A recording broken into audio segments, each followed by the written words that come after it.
ہم کیوں اوپر چڑھیں گے؟ اللہ رب العزت شہرک سے بھی زیادہ قریب ہے، اللہ یہ فرماتا ہے. تو بادشاہ تک تو جانے کے لیے وزیر کی ضرورت پڑتی ہے، اس میں کوئی شک نہیں، کیونکہ وزیر اوپر ہے، وہ ہمارے اعمال کے بارے میں نہیں جانتا، ہماری ضرورتوں کے بارے میں نہیں جانتا، بادشاہ ہمارے حالات کے بارے میں نہیں جانتا، تو وزیر لگے گا جو ہمارے بارے میں بتائے. لیکن اللہ رب العزت تو ہمارے بارے میں سب کچھ جانتا ہے. اللہ نے اپنے بارے میں فرمایا کہ اے نبی مکرم، میرے بندے جب میرے بارے میں آپ سے سوال کریں تو ان سے کہہ دیجئے کہ میں بہت ہی قریب ہوں، جب کوئی پکارنے والا مجھے پکارتا ہے تو میں اس کی پکار پہ پہنچ جاتا ہوں. دوسرے کے فرمایا کہ میں ان کی شہرک سے بھی زیادہ قریب ہوں. شہرک یہ جو کارٹیلیج سے بنی ہوئی جو نس ہے جو گلے کے اندر ہوا کرتی، اس سے بھی زیادہ اللہ قریب ہے، شہرک سے بھی زیادہ قریب. تو پھر وہاں پھر چڑھنے کی اور اوپر پہنچنے کی کیا ضرورت آ گئی؟ تو یہ خالق مخلوق کے لیے جو مثالیں دی جاتی ہیں وہ خالق کے لیے نہیں دی جا سکتی. تو لیسا کمثلہ شیء وہو السمیع البصیر، اللہ نے دوسرے کے فرمایا لیسا، اس کے مثل کوئی چیز نہیں، اس کے جیسا کوئی نہیں. وہ جیسا سننے والا کوئی اور ویسا سننے والا نہیں ہو سکتا، وہ جیسا دیکھنے والا ہے کوئی اور ویسا دیکھنے والا نہیں ہو سکتا، وہ جیسا جاننے والا ہے کوئی اور ویسا جاننے والا نہیں ہو سکتا. وہ جیسا حکم کا اختیار رکھتا ہے ویسا حکم کا اختیار وہ جیسا ہے. اس کی جتنی بھی صفات ہیں 99 صفت جو ہمیں بتائی گئی ہیں، اور کتنی صفت ہے وہ اللہ بہتر جانتا ہے. جو صفت اس کی ہمیں بتائی گئی ہیں ان صفات کے اندر کوئی اس کا شریک نہیں، اور اگر کسی نے شریک کیا تو گویا کہ اس نے اسماء الحسنہ میں شرک کیا، یعنی شرک کیا، اس نے اپنے سارے اعمال کو تباہ اور برباد کر دیا. اللہ ہمیں محفوظ رکھے. چنانچہ تم اللہ کے لیے مثالیں نہ بیان کرو، بے شک اللہ جانتا ہے اور تم نہیں جانتے. اللہ رب العزت جاننے والا ہے اور تم نہیں جانتے، مطلب جتنی بھی مخلوق ہے وہ کچھ نہیں جانتی. آیت نمبر 75. اللہ نے مثال بیان کی ایک غلام مملوک کی جو کسی چیز پر قدرت نہیں رکھتا. اب دیکھیے دوسرے زاویے سے، دوسرے اینگل سے پھر توحید کو سمجھایا جا رہا ہے. اللہ نے مثال سے بیان کیا کہ ایک غلام مملوک کی جو کسی چیز کا اختیار نہیں رکھتا. غلام جو ہوتا ہے وہ کسی چیز کا اختیار نہیں رکھتا. آقا جو کہے گا بس اتنا ہی کام وہ کرے گا. آقا نے کہہ دیا اٹھ جا اٹھے گا، بیٹھ جا یہ کام کرے گا. اور ایک دوسرا وہ جسے ہم نے اپنے طرف سے اچھا رزق دیا، اور ایک دوسرا شخص ہے جسے اللہ رب العزت نے آزاد بھی رکھا ہے، رزق بھی دیا ہے، وہ خود آرڈر دیتا ہے. اور ایک مملوک ہے، ایک جو ہے غلام ہے جس کے پاس کچھ بھی نہیں، جس کے پاس خود کا اپنا کوئی اختیار نہیں، جس کے پاس کوئی دولت نہیں. تو کیا یہ دونوں برابر ہو سکتے ہیں؟ چنانچہ وہ ان میں سے خفیہ اور اعلانیہ خرچ کرتا ہے. تو جسے اللہ نے دولت دے رکھی ہے وہ خفیہ اور اعلانیہ خرچ کرتا ہے. کیا وہ دونوں برابر ہیں؟ یہ پوچھا اللہ نے. کیا یہ دونوں برابر ہو سکتے ہیں؟ تمام حمد اللہ ہی کے لیے ہے، بے شک اسے اکثر لوگ نہیں جانتے. اس مثال کے تعلق سے تفسیر ابن کثیر جلد نمبر 3 صفحہ نمبر 576، اسے مومن اور کافر کی، مومن یا کافر یا بت اور حق کی مثال بیان کی گئی ہے. ابن عباس سے روایت کیا ہے کہ اللہ تعالیٰ نے اس آیت کریمہ میں یہ کافر اور مومن کی مثال بیان فرمائی ہے. امام قتادہ کا بھی یہی قول ہے، اور دوسرے یہ تفسیر الطبری کی تھی جلد نمبر 14 صفحہ نمبر 196 196 سے 198 تک، کہ ابن عباس اور دوسرے مفسرین جو کہتے ہیں کہ اس سے کافر اور مومن کی مثال ہے، کہ کافر جو ہوتا ہے وہ ایک غلام کی طرح ہے، اور مومن اللہ رب العزت نے جو اس کو عطا کیا وہ اللہ کے راستے میں خرچ کرتا ہے. لیکن دوسرے مفسر جیسے مجاہد سے روایت کیا ہے کہ یہ بت کے لیے اور حق تعالیٰ کے لیے مثال بیان کی گئی ہے. کیا یہ دونوں برابر ہو سکتے ہیں؟ یعنی بت جو نہ سن سکتا ہے اپنی مرضی سے، نہ دیکھ سکتا ہے، نہ بول سکتا ہے، یہ ایسا غلام کی طرح ہے کہ کچھ بھی اس کے اختیار میں نہیں، اور خالق اس کے سے کوئی پوچھنے والا نہیں کہ تم نے کہاں خرچ کیا کیا نہیں کیا. تو مجاہد کہتے ہیں کہ اس سے خالق اور بت کی مثال بیان کی گئی ہے. دوسری آیت، اور اس میں بھی اللہ نے بیان کیا آیت نمبر 76 کے اندر، اور اللہ نے دو شخصوں کی یعنی دو انسانوں کی مثال بیان کی ہے، ان میں سے ایک گونگا ہے، یعنی گونگا انسان ہمیشہ بہرا بھی ہوا کرتا ہے، تو ایک گونگا اور بہرا ہے، وہ کسی چیز پر قدرت نہیں رکھتا، جبکہ وہ اپنے آقا پر ایک بوجھ ہوتا ہے، جہاں کہیں بھی وہ اسے بھیجے وہ کوئی خیر اور بھلائی لے کر کے نہیں آتا۔ اور کیا وہ اس شخص کے برابر ہو سکتا ہے جو عدل کا حکم دیتا ہے اور وہ صراط مستقیم پر ہے؟ اس سے بھی ابن عباس یہ فرماتے ہیں کہ کافر اور مومن سے اس کی مثال بیان کی گئی ہے، اور وہیں پہ مجاہد وغیرہ کہتے ہیں کہ اس میں بھی ایک بت کی یا اللہ کے علاوہ غیر جس کی عبادت کی جاتی ہے اس کی اور اللہ رب العزت کی یہاں پر مثال بیان کی گئی ہے۔ مثال کو پھر سے دیکھیں اور سمجھنے کی کوشش کریں۔ اللہ نے دو شخصوں کی ایک اور مثال بیان کی، ان میں سے ایک گونگا اور بہرا ہے۔ آپ دیکھ سکتے ہیں کہ اللہ رب العزت کے علاوہ نہ کوئی سننے کی طاقت ہے، اتنی مخلوق ہے، ایک ساتھ اگر ان کی ضرورت ہے اور پکار رہی ہیں، کیا سن سکتا ہے اللہ کے علاوہ کوئی اور؟ ان کی ضرورتوں کو کوئی اور دیکھ سکتا ہے، ان کی ضرورتوں کو کوئی اور سمجھ سکتا ہے، ان کو عطا کر سکتا ہے، ان کی مرضی کے مطابق سب کی الگ الگ رزق ہے اور سب کو الگ الگ عطا کرنا ہے، کیا کوئی عطا کر سکتا ہے؟ تو یہ گونگے اور بہرے، وہ کسی چیز کا قدرت نہیں رکھتے، قدرت بھی نہیں ہے ان کے پاس اور طاقت بھی نہیں اور کوئی چیز بھی نہیں، جبکہ وہ اپنے آقا پر ایک بوجھ ہیں، جبکہ وہ خود آقا کے اوپر انحصار ہیں، ہر چیز مانگ رہے ہیں اپنے رب سے، اپنے خالق کے سامنے ہاتھ پھیلائے ہوئے ہیں، اس کے سامنے سجدہ ریز ہیں، اس سے مانگنے کے لیے ہمیشہ ہاتھ پھیلائے ہوئے ہیں، جہاں کہیں بھی وہ اسے بھیجے وہ کوئی خیر اور بھلائی نہیں لاتے۔ اور کیا وہ اس شخص کے برابر ہو سکتے ہیں جو عدل کا حکم دے؟ یہاں پہ ایک مومن سے مراد جو ابن عباس نے لیے کہ وہ ایک عدل سے مومن سے مراد ہے اور وہ صراط مستقیم پر بھی وہ چل رہا ہے۔ آیت نمبر 77، اور اللہ ہی کے پاس آسمانوں اور زمین کا غیب ہے، وَلِلَّهِ غیب السماوات والارض، آسمانوں اور زمین کا غیب اللہ ہی کے پاس۔ غیب کیا چیز ہے؟ غیب جو حواس سے اوجھل ہو، حواس کے باہر ہو، حواس یعنی سینس کے باہر ہو، نہ جس کو ہم دیکھ پا رہے ہوں، نہ سن پا رہے ہوں، نہ چھو، مطلب سینس کی جتنی بھی چیزیں ہیں اس سے جو اوجھل ہو وہ غیب ہے۔ تو جو حواس کے پرے ہو، حواس سے بالا تر ہو، تو یہ غیب جو ہے وہ صرف اللہ رب العزت جانتا ہے، کل کیا ہوگا کیا نہیں ہوگا، اور اپنے غیب میں سے جتنا چاہتا ہے اپنے بندوں کو یعنی اپنے نبیوں کو بتا دیتا ہے۔ تو جب وہ غیب کو بتا دیا تو اب وہ غیب نہیں بچا، کیونکہ اب وہ حواس کے اندر آ گیا، اب اس ادراک کے اندر، سوچ کے اندر، سمجھ کے اندر، دیکھنے کے اندر آ گیا ہو۔ تو بہرحال غیب جو ہے وہ غیب کی اصل جو کنجی ہے وہ اللہ رب العزت کے پاس ہے، غیب کا جاننے والا اللہ رب العزت۔ وَلِلَّهِ غیب السماوات والارض، تو زمین اور آسمان کا غیب جو ہے وہ اللہ رب العزت جانتا ہے۔ اور قیامت کا معاملہ تو بس آگ جھپکنے کی طرح ہے، جبکہ اس سے بھی قریب تر ہے۔ قیامت اتنی قریب ہے، ہمارا خالق فرما رہا ہے، اور اس طریقے سے آئے گی جیسے آگ کی پلک جھپکتی ہے، بس ویسی آ جائے گی۔ اس کے پہلے حدیث گزر چکی ہے کہ حمام صاف کرنے والا حمام صاف کر رہا ہوگا، اور اپنے سامان کو بیچنے والا اپنے سامان کو پھیلا چکا ہوگا، کپڑوں کو پھیلا چکا ہوگا، اور دودھ دھونے والا دودھ دھو رہا ہوگا، اور وہ نہ لپیٹ پائے گا، نہ دودھ کو پی پائے گا، نہ وہ حمام میں اپنے جانور کو پلا پائے گا، اور قیامت آ چکی ہوگی۔ تو اچانک قیامت برپا ہونے والی ہے، اور پلک جھپکنے کی طرح اللہ رب العزت دنیا کو تباہ اور برباد کر دینے والا ہے۔ بے شک اللہ ہر چیز پر خوب قادر ہے۔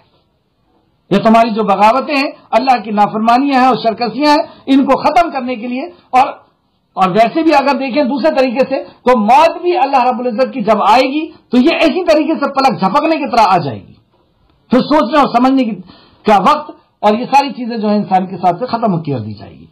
آیت نمبر 78، اور اللہ نے تمہیں تمہاری ماؤں کے پیٹ سے اس حال میں نکالا کہ تم کچھ بھی علم نہ رکھتے تھے۔ یہ قرآن کی آیت ہے، آیت نمبر 78، کہ انسان کی پیدائش کا اللہ رب العزت نے ذکر کیا کہ جب انسان پیدا ہوا ماں کے پیٹ سے، جب وہ تشریف لایا تو وہ کچھ نہیں جانتا تھا۔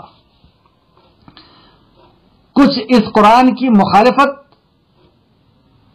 اور اس کے اگینسٹ میں بات کرتے ہیں کہ فلاں ولی فلاں بزرگ 15 پارے حفظ کر کے دنیا میں تشریف لائے تھے، فلاں بزرگ پورا قرآن حفظ کر کے آئے تھے، فلاں بزرگ جب ماں کی کوکھ میں تھے اور ان کی ماں کو کسی نے غلط نظر سے دیکھا تو وہ پھر فلاں ہو گیا، فلاں ہو گیا. یہ ساری باتیں اس قرآن کی آیت کے عقیدے سے بالکل خلاف ہے. اور جو جان کر کے کہ قرآن میں اللہ رب العزت نے ایسا بیان فرما دیا اور اس کے بعد اگر غلط عقیدہ رکھے تو وہ قرآن کی مخالفت کر رہا ہے. اور قرآن کی مخالفت، اللہ کے کلام کی مخالفت، یہ ایک بہت بڑا کبیرہ گناہ ہے. تو پھر سے دیکھیں کہ جب انسان پیدا ہوتا ہے تو اللہ نے فرمایا کہ وہ کچھ نہیں جان رہا ہوتا ہے. آیت پھر سے دیکھیں، آیت نمبر 78، اور اللہ نے تمہیں تمہاری ماؤں کے پیٹ سے اس حال میں نکالا کہ تم کچھ بھی علم نہ رکھتے تھے، اور اس نے تمہارے کان، آنکھ اور دل بنائے تاکہ تم شکر کرو. تو کان، آنکھ اور دل جو اللہ رب العزت نے بنایا ہے، اس کا مقصد کیا ہے؟ کچھ نہیں جانتے تھے، اب ان کان، آنکھ اور دل کے ذریعے سے ہم نے جاننا شروع کیا. کان سے سنا، آنکھ سے دیکھا، اور یہ اصل میں علم حاصل کرنے کے یہ ذرائع ہیں، سروت ہیں علم حاصل کرنے. کان سے بھی علم حاصل کرتا ہے انسان، آنکھ سے کرتا ہے دیکھ کر کے، اور دل سے اس کو اسٹور کر کے. تو یہ سب چیزیں دیا کیوں؟ بنایا تاکہ تم شکر کرو اور اپنے مقصد کو ہم پورا کر سکیں. اس کے تعلق سے امام بخاری نے ایک بہت پیاری حدیث لے کر کے آئے، حدیث نمبر 6502. اس حدیث کے اندر چند باتیں آئیں گی کہ اللہ رب العزت کا دوست کون ہوتا ہے، اور اگر کوئی دوست ہے تو ہم اس کو کیسے پہچانیں، اللہ کے دوست کو کیسے پہچانا جاتا ہے، کیا خصوصیت اس کے اندر ہوتی ہے اللہ کے دوست کے اندر. جب کوئی شخص دوست، تیسری بات ہم پہچانیں سمجھیں گے کہ جب کوئی شخص دوست بن جاتا ہے اللہ رب العزت کا تو کیا وہ عبودیت کے مقام سے اٹھ جاتا ہے یا پھر بھی وہ بندہ ہی رہتا ہے اللہ کا. تو کوئی اگر اللہ کا دوست بن گیا، ولی بن گیا، تو کیا وہ اب بندہ نہیں رہے گا اللہ رب العزت کا؟ کیا وہ خالق بن جائے گا نعوذ باللہ؟ تو یہ تینوں بات اس حدیث کے اندر بہت پیارے انداز میں نبی کریم صلی اللہ علیہ وسلم کی یہ پیاری بات ہے جس کو امام بخاری نے روایت کیا ہے. حضرت ابو ہریرہ رضی اللہ عنہ سے روایت ہے کہ رسول کریم صلی اللہ علیہ وسلم نے فرمایا، اور آپ دیکھیں گے کہ حدیث کے شروع میں ہی ولی کا مقام بتایا گیا ہے کہ ولی کا کیا مقام و مرتبہ ہے، اور پھر ولی کی پہچان بتائی گئی ہے، دوستی بتائی گئی ہے، دوست کون ہوتا ہے، کیسا ہوتا ہے، وغیرہ وغیرہ. تو حدیث دیکھتے ہیں، نبی کریم صلی اللہ علیہ وسلم نے فرمایا، بے شک اللہ تعالیٰ فرماتا ہے، یہ حدیث قدسی ہے، کس کی شان میں؟ اپنے ولی کی شان میں. بے شک اللہ تعالیٰ فرماتا ہے کہ جس نے میرے کسی دوست سے دشمنی کی تو میں نے اس کے ساتھ جنگ کا اعلان کر دیا. اللہ اکبر. ساری کائنات کا خالق اور مالک جب اس سے ہماری دوستی ہو جائے گی تو پھر ہم سے جو دشمنی کرے گا وہ ہم سے نہیں، ساری کائنات کے خالق اور مالک سے دشمنی کرے گا. کیا بننا چاہیں گے؟ انشاءاللہ. اور یہی دعا ہم ہر نماز کے اندر کرتے، اہدنا الصراط المستقیم صراط الذین انعمت علیہم، اے اللہ ان کے راستے پر چلا، ان کے جیسا بنا جن پر تو نے انعام کیا. اور انعام کس کے اوپر کیا؟ سورہ بقرہ آیت نمبر سورہ آل عمران آیت نمبر 69. صدیقین، شہداء، صالحین اور بزرگان دین. تو گویا کہ ہم اللہ رب العزت کے ان خاص بندوں میں بننے کی نماز کے اندر دعا کرتے ہیں، یعنی صدیق بننے کی، شہداء بننے کی اور صالح لوگ بننے کی کوشش دعا کرتے ہیں. تو اگر یہ بن گئے اور یہ نہیں بنے تو پھر دوسری چیز ہے، دو ہی چیز ہے، یا تو اللہ کے دوستوں میں سے آئیں گے یا دشمنوں میں سے جائیں گے، یا تو جہنم ہے یا تو جنت ہے، تیسرا کوئی جگہ نہیں. تو اگر دوست ہیں تو اس کے تعلق سے پھر سے حدیث دیکھیں، بے شک اللہ تعالیٰ فرماتا ہے کہ جس نے میرے کسی دوست سے دشمنی کی تو میں نے اس کے ساتھ جنگ کا اعلان کر لیا. اب ہمیں اس بات پر بھی محتاط رہنا چاہیے کہ کسی کے اندر ولایت کی صفت ہیں اور ہم اس سے اگر دشمنی رکھ رہے ہیں تو گویا کہ ہم اللہ رب العزت اس سے ہم بغض رکھ رہے ہیں، اس سے ہم کپٹ رکھ رہے ہیں، اس کو ہم نیچا دکھانے کی کوشش کر رہے ہیں، اس کو ہم برباد کرنے کی کوشش کر رہے ہیں، اس کے لیے غیبت، اس کے لیے چغلی. یہ سب دشمنی اس سے نہیں، خالق کائنات سے ہے. اس لیے مومن کے تعلق سے ہمیں بہت محتاط رہنا ہوگا کہ کہیں ایسا نہ ہو کہ کوئی مومن ہو اور ہم اس کے ساتھ ایمان والا ہو اور ہم اس کے ساتھ کچھ غلط کر رہے ہیں. تو مومن کی پہچان کیا، کیسے پہچانے اللہ کے ولی کو؟ آگے اللہ فرماتا ہے کہ ولی کی پہچان دیکھیں آپ. اور میرا بندہ جن چیزوں کے ساتھ میری تقرب حاصل کرتا ہے، مطلب میری قربت کیسے حاصل کرتا ہے، کیسے ولی بنتا ہے، جن چیزوں کے ساتھ میرا تقرب حاصل کرتا ہے ان میں میرے فرض کردہ چیزوں سے زیادہ محبوب مجھے اور کوئی چیز نہیں. مطلب جس چیز کے ذریعے وہ میرے قریب آتا ہے اس میں میری فرض کردہ چیزیں. تو ایک ولی کے اندر یہ پہچان کہ وہ فرائض کو کبھی نہیں چھوڑتا. ہمارے معاشرے میں ولی کی پہچان ہی بدل دی گئی. میں اس کو جو پہچان بتائی جاتی ہے اور جس کو تصور کیا جاتا ہے میں بولنا بھی اس کو مناسب نہیں سمجھتا. اللہ رب العزت کی شان میں ہم اپنے لیے، خیر چھوڑیں آپ. تو یہاں پہ اللہ رب العزت کے دوست کی پہچان بتائی گئی کہ وہ اللہ نے جو فرض کر دیا ہے وہ اس کا مضبوطی سے اہتمام کرنے والا ہوتا ہے. اور بندہ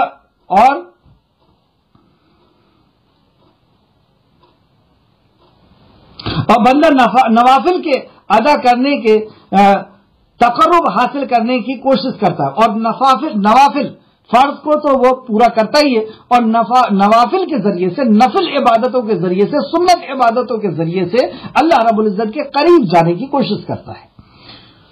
قرآن کے اندر بھی اللہ نے فرمایا قل ان کنتم تحبون اللہ فاتبعونی یحببکم اللہ ویغفر لکم ذنوبکم واللہ غفور رحیم. اے نبی مکرم ان سے کہہ دیجئے کہ اگر تم اللہ سے محبت کرتے ہو تو نبی کی اتباع کرو، کیونکہ نبی کی اتباع میں فرض بھی آ جائے گا اور سنت بھی آ جائے گی. اگر تم نبی کی اتباع کرو گے، قل ان کنتم تحبون اللہ فاتبعونی یحببکم اللہ ویغفر لکم ذنوبکم واللہ غفور رحیم، تو اللہ تم سے محبت کرے گا اور تمہارے گناہوں کو بخش دے گا. اللہ محبت کرے گا انہیں ولی بنائے گا. تو ولی کب بنیں گے؟ جب ہم نبی مکرم کی اطاعت کریں گے. اور نبی کی اطاعت میں کیا چیز ہے؟ فرض کا اہتمام ہے اور سنتوں کا اہتمام ہے. تو یہ ہے ولی کی پہچان، جو فرائض اور سنتوں کا اہتمام کرتا ہے. اب ہم کیسے پہچانے کہ یہ فرائض اور سنت کا اہتمام کر رہا ہے؟ اس کی پہچان چالو ہو رہی ہے. حدیث پھر سے سنیں، حتیٰ کہ میں اس کے صحبت کرتا ہوں، حتیٰ کہ میں اس سے صحبت کرتا ہوں یعنی اس کے ساتھ ہوتا ہوں، اور جب میں اس سے محبت کرتا ہوں تو میں اس کا کان بن جاتا ہوں جس سے وہ سنتا ہے. اللہ اس کا کان بن جاتا ہے جس سے وہ سنتا ہے. کیا مطلب ہوا اس کا؟ تفسیر ابن کثیر فرماتے ہیں جلد نمبر 3 صفحہ نمبر 578 کہ اس کا کان بن جاتا ہوں سے مراد یہ ہے کہ وہ وہی سنتا ہے جو اللہ سنانا چاہتا ہے، اور پھر میں اس کی آنکھیں ہو جاتا ہوں جس سے وہ دیکھتا ہے. کیا مطلب اس کا؟ کہ میں یہ وہی دیکھتا ہے جو اللہ اسے دکھانا چاہتا ہے. اللہ کی حرام چیزوں کو نہیں دیکھتا، غیر محرم عورتوں کو یا غیر محرم مردوں کو وہ نہیں دیکھتا. اور میں اس کا وہ ہاتھ ہو جاتا ہوں جس سے وہ پکڑتا ہے. غلط نیت سے مراد یہ، اور میں اس کا ہاتھ ہو جاتا ہوں جس سے وہ پکڑتا ہے. تو یہ حرام چیزوں کو نہیں پکڑے گا، شراب کو، جوئیں کو، چوری کو، یہ اس چیزوں کو نہیں پکڑے گا، غیر محرم کو، یہ اس چیزوں کو نہیں پکڑے گا. تو یہ پہچان ہے. اگر آپ پہچاننا چاہتے ہیں ولی کو تو دیکھیں گے کہ اس کی نظریں بھی اللہ کے خلاف نہیں جاتی، اس کی زبان، اس کا ہاتھ اللہ کے خلاف نہیں جاتا. میں اس کا پاؤں بن جاتا ہوں جس سے وہ چلتا ہے. تو وہ اللہ کے علاوہ، اللہ کے حکم کے علاوہ وہ چلنا بھی گوارا نہیں کرتا. اللہ اکبر. اگر وہ مجھ سے اب کچھ لوگوں نے اس سے مراد اس حدیث سے یہ لیے ہیں کہ نعوذ باللہ، استغفر اللہ، استغفر اللہ، اسلام سے باہر جانے والا عقیدہ یہ کہ گویا کہ وہ خود اللہ بن جاتا ہے. اس کی آنکھ اللہ کی ہو گئی، اس کا پیر اللہ کا ہو گیا، اس کی زبان اللہ کی ہو گیا. اب وہ جو بول دے گا، جو دیکھ لے گا، اور کسی کو دیکھ لیا تو فنا فلا کر دیا، فلا ہو گیا، فلا ہو گیا. یہ سب اسلام سے باہر کر دینے والا عقیدہ ہے. اللہ رب العزت کسی کے اندر حلول نہیں کرتا. حلول کا عقیدہ یہ تو باطل عقیدہ ہے کہ اللہ رب العزت کسی کے اندر داخل ہو جاتا. نعوذ باللہ، استغفر اللہ. یا اللہ رب العزت ہر شے کے اندر ہے، ہر کنکر کے اندر ہے، ہر چیز کے اندر ہے، وحدت الوجود. یہ عقیدہ نہیں ہے. اللہ رب العزت عرش پر ہے جیسے اس کے شان کو لائق ہے. وہ اپنے علم کے اعتبار سے ہر ذرے کو دیکھ رہا ہے، ہر چیز کو جان رہا ہے، ہر چیز کی ضرورتوں کو پوری کر رہا ہے. تو یہاں سے اچھا اگر یہ سوچ رکھ رہے ہیں تو اس کا توڑ بھی اسی حدیث میں، اور یہ کمال ہے اللہ کے کلام کے اندر، نبی کے دین کے اندر، اللہ کے دین کے اندر یہ کمال کی چیز آپ کو ملے گی کہ جس حدیث سے یہ غلط استدلال کرتے ہیں یا جس قرآن کی آیت سے غلط استدلال کرتے ہیں، غلط معنی اور مطلب نکالتے ہیں، اسی چیز کے اندر اللہ رب العزت نے اس کا جواب رکھا ہے۔ اللہ اکبر، یہ حدیث قدسی ہے نا۔ تو اس چیز کے اندر انہوں نے یہ استدلال کیا کہ گویا کہ اس ولی کا ہاتھ اللہ کا ہاتھ ہو گیا، آنکھ اللہ کی ہاتھ ہو گئی، پیر اللہ کا پیر ہو گیا، یہ اگر استدلال کریں تو اس کا جواب سنو آپ، حدیث آگے سنیں۔ اللہ کے فرماتا ہے میں اس کا پاؤں بن جائے جسے وہ دیکھتا ہے، اگر وہ مجھ سے مانگے تو میں اسے ضرور دوں گا۔ کیا مطلب ہوا اس کا؟ کہ ابھی بھی یہ محتاج ہے، ابھی بھی یہ بندہ ہے، مانگ رہا نہیں۔ اگر یہ اللہ کے ہاتھ بن چکے ہیں، پیر بن چکا ہے، آنکھ بن چکا ہے، تو بندہ رہا کہاں پھر یہ؟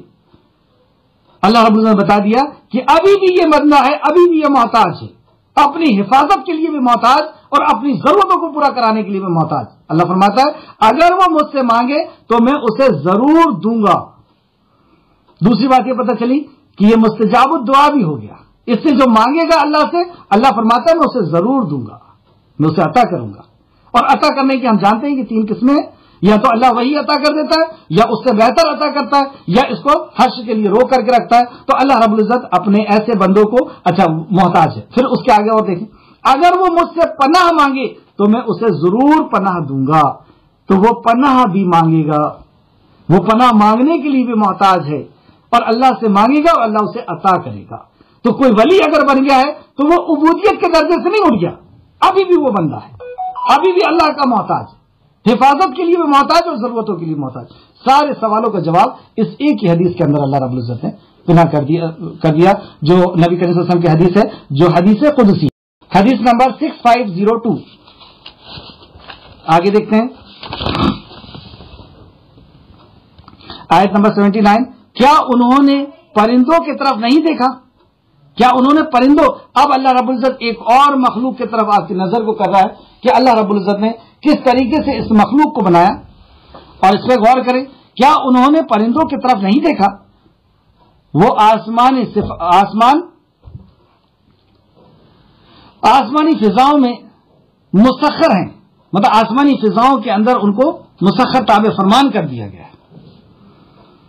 کس طریقے سے وہ پرندے اڑ رہے ہیں، اور اگر آپ اس پہ ریسرچ کریں، ابھی وقت نہیں ہے، نہیں تو میں آپ کو پرندوں کی کوالٹیاں بتاتا کہ کیسے وہ مہینوں سفر کرتے اپنی بچوں کی ولادت کے لیے، پیدائش کے لیے بچوں کی، ایک ملک سے دوسرے ملک میں سفر کرتے ہیں، سمندری علاقوں سے سفر کرتے ہیں، اور مہینوں سفر کرتے ہیں، مہینوں، کچھ تو ایسے بھی ہیں جو 6 مہینے سفر کرتے ہیں۔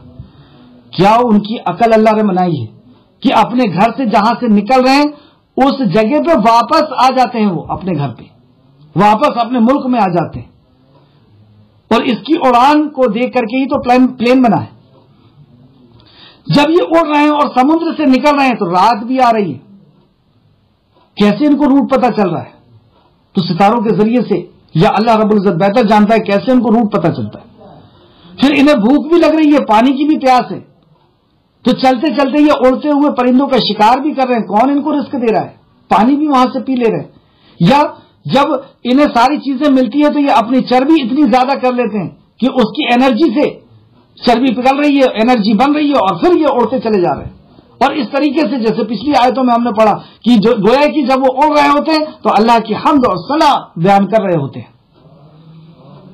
یہ پرندوں کا اللہ نے ذکر کیا کہ کون ہے ان کو تھامنے والا، کون ہے ان کی ضرورتوں کو پورا کرنے والا، کون ہے ان کو کھلانے اور پلانے والا، کون ہے انہیں روٹ دینے والا، کون ہے انہیں بتانے والا کہ تمہیں کہاں جانا ہے، کہاں تمہارے بچوں کی ولادت ہو سکتی ہے، کہاں تمہارے انڈے محفوظ رہ سکتے ہیں، کون سا ایٹماسفیئر تمہاری اس بچوں کی ولادت کے لیے صحیح ہوگا۔ اللہ اکبر۔ ابھی وقت نہیں ہے، نہیں تو میں آپ کو اس کے بارے میں اور بتاتا، نیٹ پہ آپ سرچ بھی کریں اور اس کے بارے میں دیکھیں۔ کیا انہوں نے پرندوں کی طرف نہیں دیکھا؟ تو گویا کہ اللہ اپنی مخلوق کی طرف ہماری توجہ کرانا چاہ رہا ہے، غور کرو، کیا اپنے آپ ہو رہا ہے یہ سب کچھ؟ کون ہے ان کا بنانے والا، چلانے والا؟ کیا ان کا بنانے اور چلانے والا کوئی مخلوق ہو سکتی ہے؟ کوئی جانور، کوئی انسان، کوئی پیڑ اور کوئی پتھر ہو سکتا ہے؟ تم اس اللہ سے غافل ہو کر کے زندگی جی رہے ہو اور اپنی ضرورتوں کو مانگ رہا ہو ایسے سے جس کے پاس نہ سننے کی، نہ دیکھنے کی، نہ بولنے کی، نہ کسی چیز کی طاقت ہے، نہ اس کے پاس اختیار ہے. تم اس اللہ کو چھوڑ کر کے ان کے پیچھے لگے ہوئے، مخلوق کے پیچھے، ایسا اندھ وشواس کی زندگی جی رہے ہو. تو کیا انہوں نے پرندوں کی طرف نہیں دیکھا؟ وہ آسمانی فضا میں مسخر کر دیے گئے ہیں، تابع فرمان کر دیے گئے. اللہ کے سوا انہیں فضاؤں میں کوئی نہیں تھامنے والا. اللہ رب العزت جو انہیں تھام کر کے رکھتا ہے، یعنی ان کی ضرورتوں کو. اور اتنی اونچائی سے اگر ہمیں چھوڑ دیا جائے تو دہشت میں مر جائیں گے، لیکن انہیں دہشت نہیں ہو رہی. آندھی اور طوفان چل رہا ہے اور اس کی موجوں کے اندر وہ جو ہے انجوائے کرتے ہوئے آگے نکل رہے ہیں. بے شک اس میں ان لوگوں کے لیے البتہ نشانیاں ہیں جو ایمان لاتے ہیں. جو ایمان والے ہیں وہ اللہ کی ہر مخلوق کو دیکھ کر کے اپنے ایمان کو تازہ کرتا ہے، اللہ کی معرفت کو حاصل کرتا ہے، اللہ کو پہچانتا ہے، اللہ کی قربت کو حاصل کرتا ہے، اللہ کی ایک ایک مخلوق پہ غور کرتا ہے وہ کہ کیسے ہو سکتا ہے یہ، اس کا کوئی بنانے والا ہے، اس کا کوئی چلانے والا. اور جو ہے جو بنانے اور چلانے والا ہے وہ مخلوق نہیں ہو سکتا، وہ جانور انسان نہیں ہو سکتا، وہ پتھر نہیں ہو سکتا. وہ بہت بڑی قدرت کا، بہت بڑے علم کا مالک ہے جس نے ایسی مخلوقوں کو پیدا کیا. تو آخر میں اللہ رب العزت سے دعا ہے کہ جو کچھ بھی ہم نے پڑھا اس میں مزید ہمیں غور و فکر کرنے اور اس پر تدبر کرنے، علم حاصل کرنے اور عمل کرنے کی توفیق اور عطا عطا فرمائے. جب تک ہمیں زندہ رکھے، ایمان اور اخلاص کے ساتھ زندہ رکھے، اور جب ہمارا خاتمہ ہو تو ایمان اور اخلاص کے ساتھ ہمارا خاتمہ ہو. آمین یا رب العالمین. السلام علیکم ورحمۃ اللہ وبرکاتہ.